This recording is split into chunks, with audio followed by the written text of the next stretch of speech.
Joanna, did people back then find it strange that you had such a desire to work? That's a good question, because I would say that actually at that time, none of my peers worked.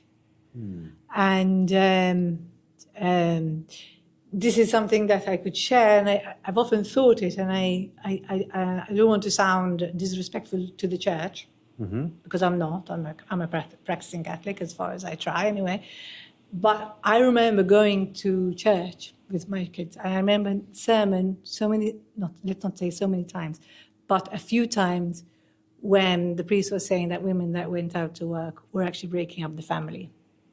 And I remember that, really. And I used to feel, you can hear my voice now, like it used to affect me, because I used to think, am I like such a bad person?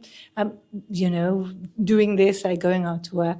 But so yes, it was frowned upon.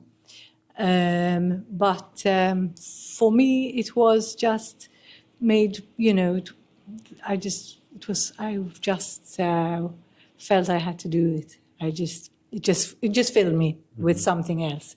And then I believe made me a better person, a better parent, because I was fulfilled with what I was doing. So also, let's say, my parents didn't really think that I was doing the right thing, going to work. And so that is difficult. That does affect you, that you feel that you're doing something that other, people don't really approve of.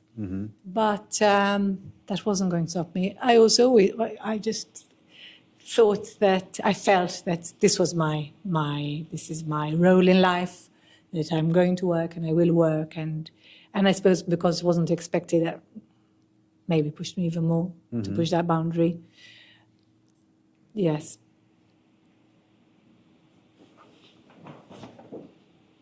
All right. John, I'd like to know more about your coaching. How do you approach coaching a new client? Do you have a fixed approach, or does it vary depending on the individual? Okay, so that's a good question.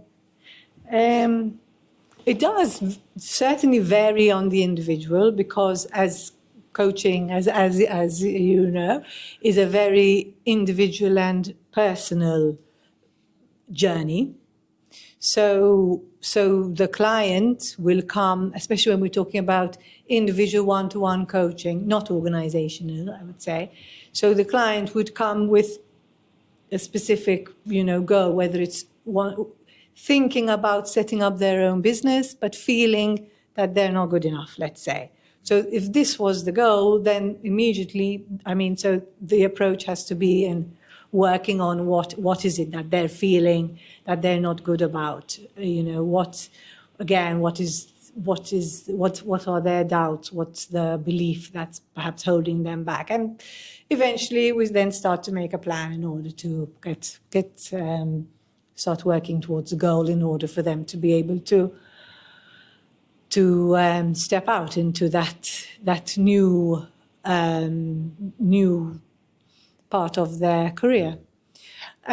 So then if you're coaching in an organization, it would be something maybe different again, because the approach is, and you would know this probably, very well, that you have the HR involved, you have the coach, and you have the client. And it's in a way there's this dynamic between three. But of course, again, it's going to be led by the client. If the client needs, for example, to work on their, communication skills, leadership skills, empathy, emotional intelligence, then that's the path that we will take. So it does vary very much. But I suppose the approach, in a way, is one, it's client-led. Two, that the methodology is to, really use insight to ask insightful questions, to listen at three levels, to try to use your intuition, because very often it's what is not said in coaching that is what is going to become the goal. Yes.